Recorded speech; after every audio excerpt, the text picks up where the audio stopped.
All right. Well, we've got a really good one for you today here on utaradio.com. We are talking to Better Strangers, a band that started in Miami, middle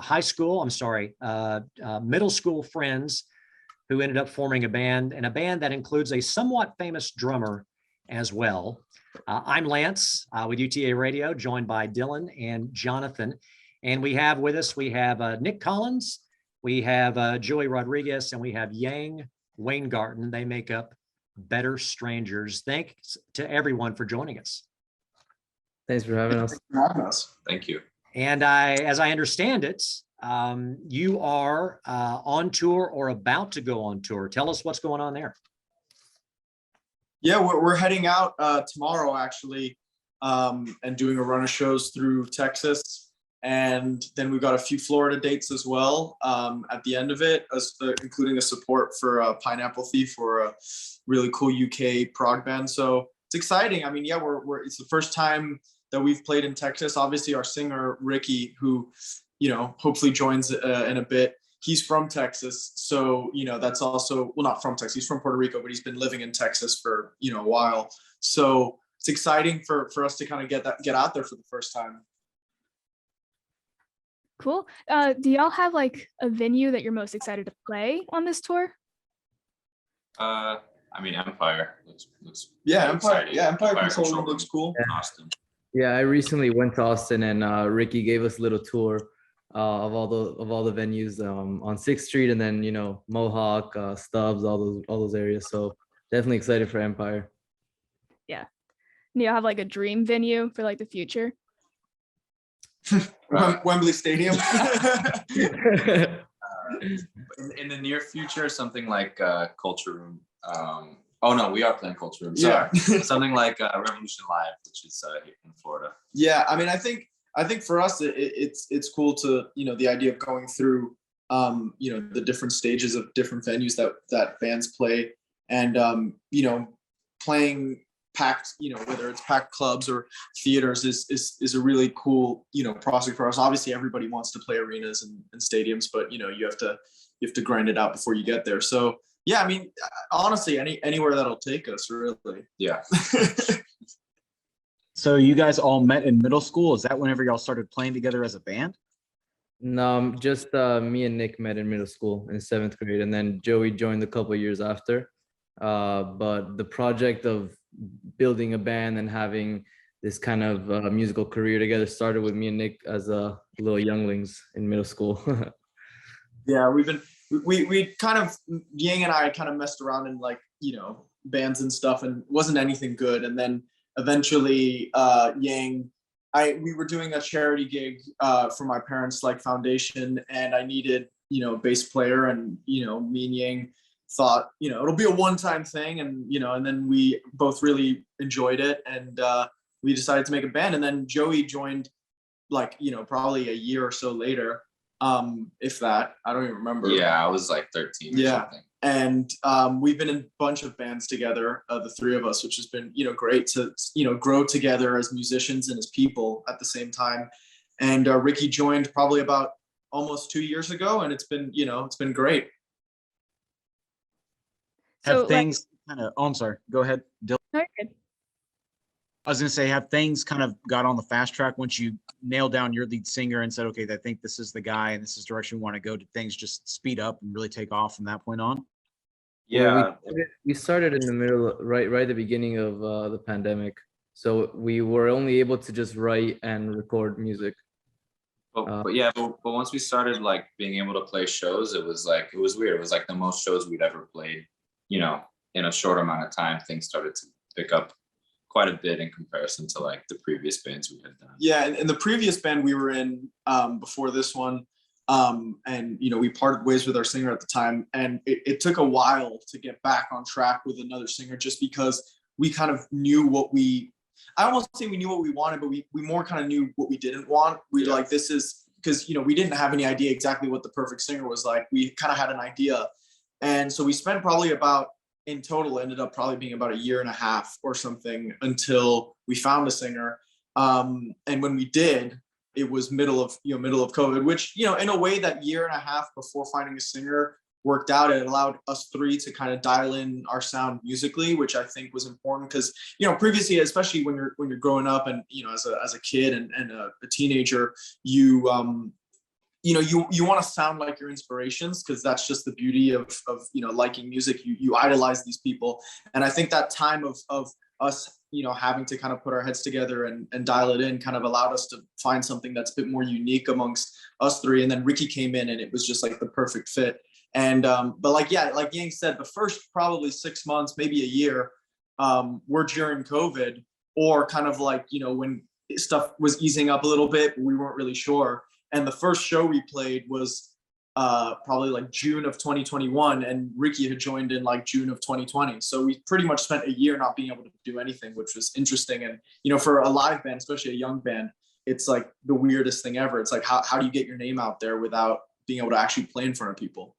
But it was kind of cool how so in that time we wrote a couple of tracks and started getting to like know each other as band members and what we can write to and how we can feel the music out. And then there was one song in particular, Lies, and we were writing it, and it's like, this has to be a mosh song, like everyone's gonna be mosh pitting, but there was no way to like test it out. We couldn't play a show. It was like it was kind of, I don't know, I guess like aggravating to just like have this song and not be able to like play it live and all that stuff. But then we played our first show, we had our mosh pit on at the first show, and we were like, okay, we got this, you know, we were able to get it done. So how did your like expectations for that first show match up with what actually happened? Was there any like pitfalls, obstacles, stuff like that? I would say that our expectations, excuse me, were exceeded. Yeah, that show. That first show was amazing. It was Yeah. It was weird because we had been in a band for so long, and, you know, we'd done the live streams like every band was doing during COVID and all that stuff. But, you know, then we actually finally got to play, and to us it didn't feel like the first show. But then I think like before the last song, Ricky was like, so weird. But no, it was great. I mean, and kind of like Yang said, we, you know, when we had this song that we kind of thought that's what would happen, and that's kind of what happened a lot with the material you write during COVID, is because you can't really test it out in front of an audience. And that completely, like, you know, to me, I was surprised how much that changes things when you're writing, like to be able to test it in front of an audience, because that changes your perspective on whether the song is really good. Yeah. Because there's a lot of songs that the audience don't really react to, and you thought it was like a great song in the studio. But so it's been, you know, it was great to finally be able to get out there and play. And you guys talked about like inspirations for bands and stuff like that. How did your inspirations change from middle school to now? Like what's like a difference in how it created the band sound? Yeah, we like everyone had their own phase with different bands, and we would like share each other like songs and albums and like kind of grow together like that. And like maybe at one point, like Joey was a really, really big Smashing Pumpkins fan, and like it didn't hit me and Nick at first, but then it hit us like, you know, a couple months later, and like we all got really into them. Same thing with Tool. Like I mean, there's like certain bands that just like change the course of how we write music or how we go by writing music. Yeah, I would say we like a lot more bands and a lot more types of music than we did when we started. We probably had a very like narrow view of what rock music was and what we kind of wanted to be as a band. But like at this point, we listen to so much different music, whether that be, you know, prog or hip hop or you know, 90s alternative or whatever. That like, I guess when you have a lot more inspirations that, you know, you take from a lot of places, and you kind of create something that's more you than any other specific thing. Yeah, I think, I mean, one common, you know, like inspiration that was there, and it kind of made Ricky like, you know, fit so well, was that we all grew up idolizing the Chili Peppers, and the Chili Peppers were like the band that, I mean, I kind of say this for everybody because I kind of know that's a fact, that like it made everybody like, oh, I want to be in a band. Once you saw the Chili Peppers, they made us want to be in a band together.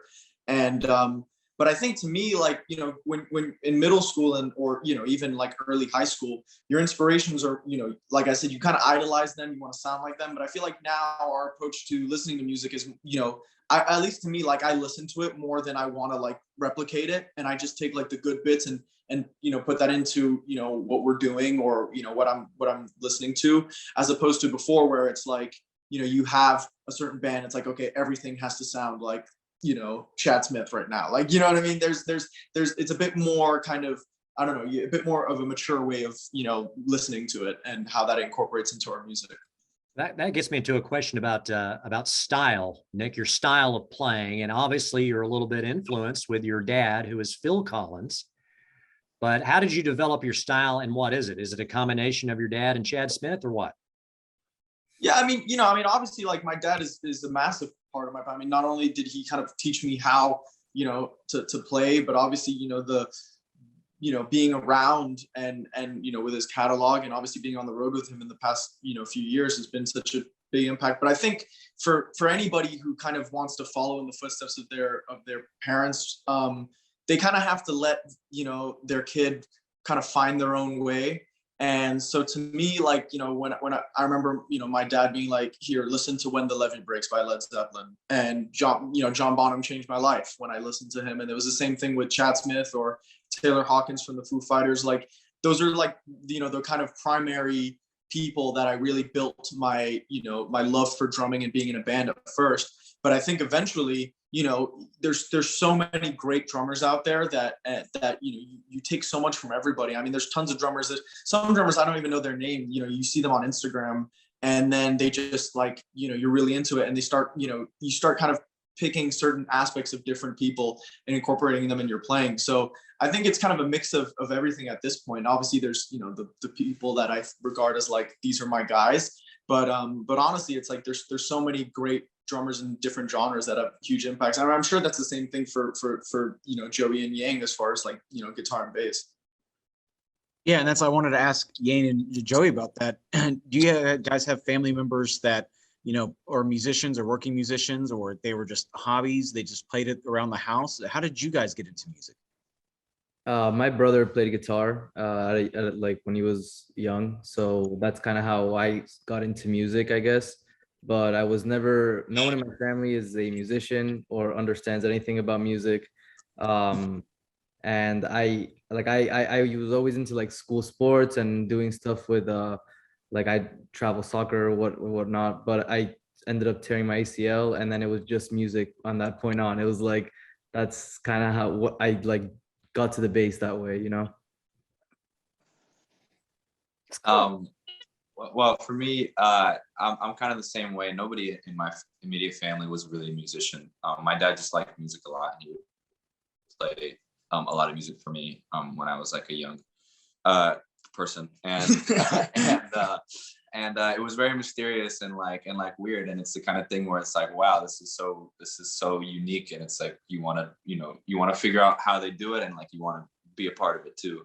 So I started playing guitar, and when I started, my dad actually started with me. So he plays in his own cover band, and they play around various bars in South Florida, and stuff. But it's a great time. Yeah, their shows are awesome. You said mysterious, and this just made me think of something funny. I remember as a kid, I used to like have to sneak music that I didn't think I was allowed to listen to because I was too young. And I remember I had the Jimi Hendrix Ultimate Experience album.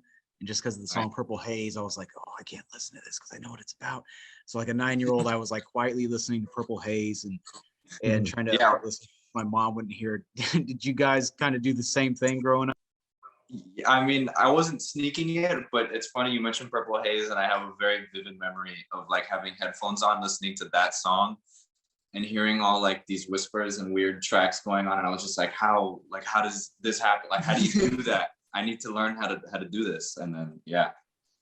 I mean, to me, it wasn't so much about sneaking music. It was more like wanting to listen or play like past my bedtime or when I had to do homework. Like I remember like my dad calling me, I wasn't doing great in school at that time or something. And I needed to do homework, and I was like, yeah, and I'll do it. And then he called my brother, who was like, across the house, and, over the phone heard me just, slamming away at the drums, and he was not happy. So I think that was kind of the only kind of sneaking I did. Yeah, I had no sneaking. My brother showed me Chili Peppers in the car when I was younger, and that's kind of where the Chili Peppers came. So no sneaking, sure. But the music that your parents listened to in the house, would it at all influence the music that you listen to now? Because I know my dad's a huge metalhead, and here I am listening to postmodern metal. I mean, definitely. Because my dad is he's like a Gen Xer, so all of that early 90s like era music, particularly like Smashing Pumpkins, Pearl Jam, the like was super influential. And he also had a lot of older music that he really liked. So he showed me like Led Zeppelin and all these other classic bands, and like that was my jumping off point. And now I guess I've discovered a lot of other things starting from there. But that's definitely, yeah, that's a foundation for sure. Yeah, I think for me, like with, you know, my dad was obviously, you know, he showed me a lot of the kind of, you know, earlier stuff, like whether it was the 60s or 70s. Obviously, I mean, he, you know, he had a really deep love for like the Beatles, which never really particularly translated to me yet. But like bands like Led Zeppelin or The Who, which were, you know, huge for him, especially The Who, you know, where there was like Keith Moon and Bonham, and that really was a big deal. But I think, you know, my dad weirdly kind of doesn't really like music. He always tells me like he doesn't like listening to it anymore. So really for like, you know, my influences like kind of like 90s era onwards, it's just kind of like, it was a mix of either me finding them myself or hanging out with these guys, really. I mean, like we all kind of, a lot of us have kind of gone through phases of really being into a band at the same time, because it's just exciting. You found something that's new that, you know, that really, you know, I don't know, pumps you up. So what's y'all's like current band right now that y'all listen to? Tool.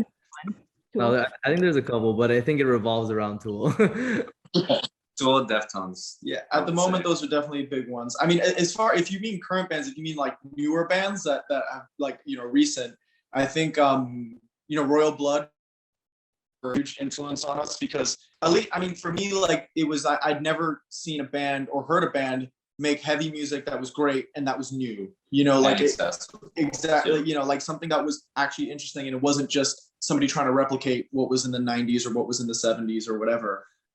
So, you know, bands like Royal Blood and Nothing But Thieves are, you know, are current bands that, you know, that we're really into. But I also think that, yeah, at the moment, there's definitely a massive Tool thing going on, and Deftones.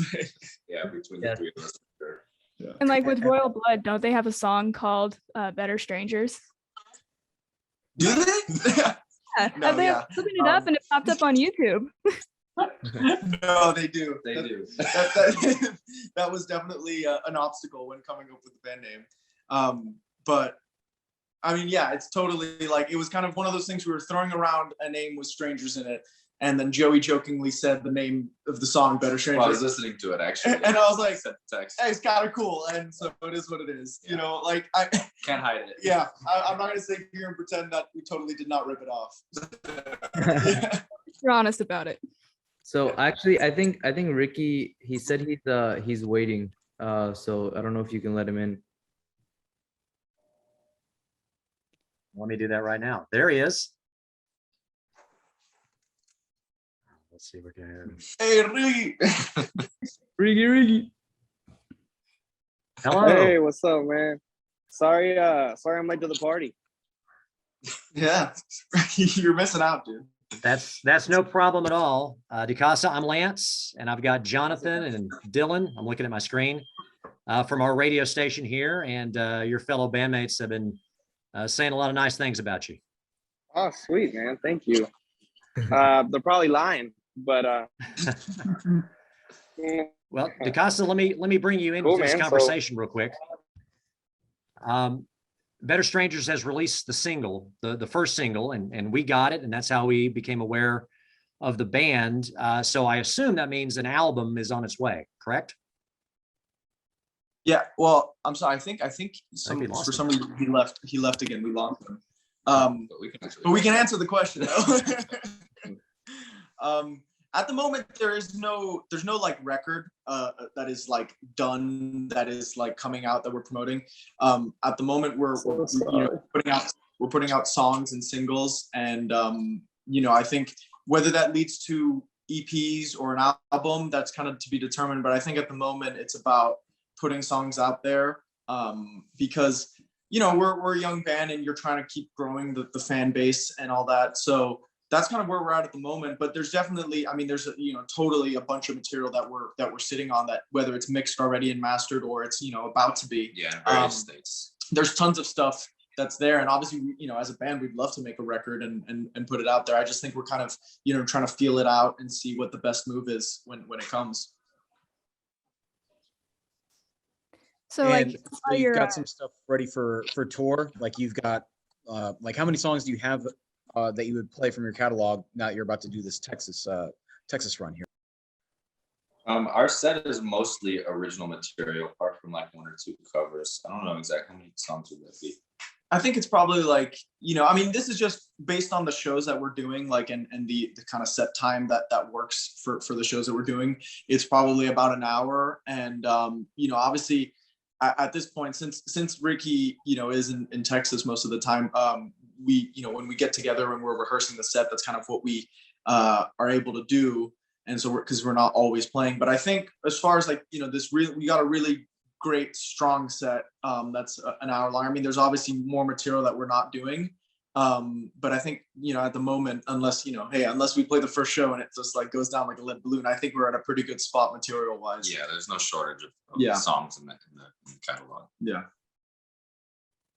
So what covers particularly do y'all do? Because there's like the classic Killers and stuff like that, but what do y'all do? We don't do, I guess our covers are kind of not like super common, you know what I mean? We do a song by The Neighborhood called Sweater Weather, and Deftones Be Quiet and Drive. Yeah, that's depending on the crowd. Yeah, it kind of honestly depends. I mean, we don't really like, I mean, obviously there's some songs that, like, for example, the Be Quiet and Drive by Deftones, that's obviously you do it the way it was recorded. But I think for us, like, it's cool to do songs that aren't necessarily, rock songs, that aren't, songs that you would expect a band to do, because obviously in the tons of bands that we've been in, Yang, Joey, and I, we've played so many covers before, and there's definitely a great aspect to doing that. It teaches you a lot about writing and performing music. But I think now we kind of like to take an interesting approach to selecting which covers we do, just because so much of the set is already kind of heavy rock music that doing more of that can be a bit redundant. Okay, I think we need to get the singer involved here. So next question, Dylan or Jonathan to DeCasa. Yeah, go ahead. Sorry, I was in and out. I've been rushing into the airport to get back to Texas, and on the way here, my nephew, I was staying with my sister. My nephew just spilled like little yogurt all over the house, so we have to clean it up. But we're here, so. That's the life of a rock star right there, right? So Ricky, right. you Yogurt. currently live in Texas. Is there like some influences from the state that you incorporate into, or like any Texas artist that you listen to whenever you're thinking of like the melodic line that you're going to create for a song? Well, I wouldn't say that I'm actively, trying to dig in terms of other music to kind of like shape ours, but I would for sure say that some of the people that I listen to a lot from Texas, that I think in some way or another have definitely shaped what we write, is one of them is the Bright Light Social Hour from Austin, and then another one, a big one, the Black Angels, which are a little darker, psychedelic rock. Also, I believe from Austin. Now, in terms of like the Willie Nelsons and like that, I have this one song that I just go to all the time. It's called "On the Road." On the Road Again, I think. I know the hook. That's how it goes. But yeah, I love it. But other than that, I think my music taste just comes from everywhere. It's like, it's not just I wouldn't say it's only like Texas bands or anything like that, but yeah, I hope that helps answer it. Sorry if I'm rambling. Oh, you're good. And DeCasa, I understand that you went to Texas A&M for a time. Yes, sir. Gig 'em. Okay, we'll forgive you for that. That's okay. Listen, Did, always. Did you get involved with the college radio scene down there when you were there at all? Yeah. So my first year, I went to K&M, which is what the radio is over there, and I got a radio show, and I was gonna start doing it, but for whatever reason, their console broke when we were supposed to start, and I was actually never able to do it. I just got a shirt out of it. And so after that, I never really came back, but I still wear the shirt to this day. It's actually in here right now. So, so yeah. Well, you But know, I mean, right now, I do have friends that are in, like running their little shows too, and K&M too, and I listen to them on Sundays. I have a friend called Laura, and she has hers too. And I mean, it's just really cool to see that kind of be a thing still, you know. you know, parallel universe, we could have had Ricky DeCosta as a radio star. Oh, that would have been great. We're coming at the end of time here. So do we have any last questions, either Dylan or Jonathan? Favorite colors? Red. Purple. Yeah, I'm with Joey on the purple. Black. Black. Yeah, black. Purple or black. Purple supremacy. What about y'all? What are your favorite colors? Mine's silver. You don't hear that. Interesting. Blue. Okay, Yeah, and I'm a green guy. I like green. green. Do you have you been to any of the Austin FC games? We're conducting the interview now. Right. Wait, what? Said we're I conducting have the interview not. now. I've worked a couple of FC Dallas games, but from what I see, I also work for a radio station out here in town. That's a sports radio station, and they're always, they can have free tickets if you ever want to make the drive down to Austin. So I'm thinking about checking it out. That's Matthew McConaughey owns the team, right? Yeah. It's we're not sucking this year. It's the second year that we're a team, and so far so good. So